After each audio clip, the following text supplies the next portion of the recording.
देखबार लगी जिते सुंदर दिशुचे खाइबार लगी भी सेते टेस्टी होइछे आ पूरा तुला बागे नरम होइछे सफ्ट सफ्ट होइछे। ताहले चालुन देखमा मुई काଣା बनैछे आ केनता गिना बनैछे। मुई नै जाइछे 2 गिना गोरस आ ई ग्लासटा जेन देखले न 1/3 चीनी नैछे माने गोटे मुठा हेबा चीनी नैछे। चीनीटा निजर स्वाद हिसाब रे आ कढ़ई रे बसई देकरी पूरा फुल फ्लेम रे ताकू मुई घांटीचे क्षीरटा फुटला पर्यंत।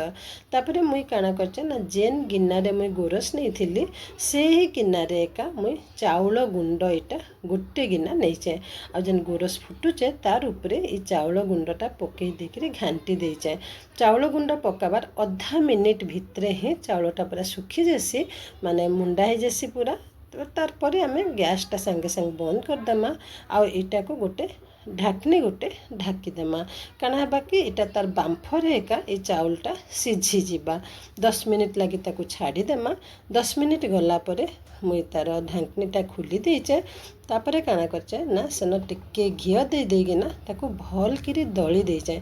बेसी उषुम थिले तो नाई दली हुए जेंति कि नख उषुम थिबा ठंडा हो जाइथिबा किंतु नख उषुम थिबा ताकू भल किरी दलबा के पड़बा। जेते भल किरी आमे चाउल के दलमा सेटा काଣା हेबा ना सेते नरम भी हेबा आ नाई फाटे। तापरे मुई पूरा लगी रेडी कर देइचे। मुई नहीं जाइचे अधा गिना ठू टिके कम गुड़ नहीं जाइचे गोटे गिना छेना नहीं जाइचे आउ सेथिरे मिसई देइचे टिके काजू खंड आउ इलाची आउ गोलमरिचर पाउडर। तापरे मुई ताकू मंडा गढ़ी देइचे पूरा देकिना। तापरे गोटे बाउल रे मुई पानी टिके नहीं जाइचे एंता जालीदार पात्र नेगिना से मंडा गढ़ला मंडा मानकू सब 5 मिनिट लगी स्टीम कर देइचे।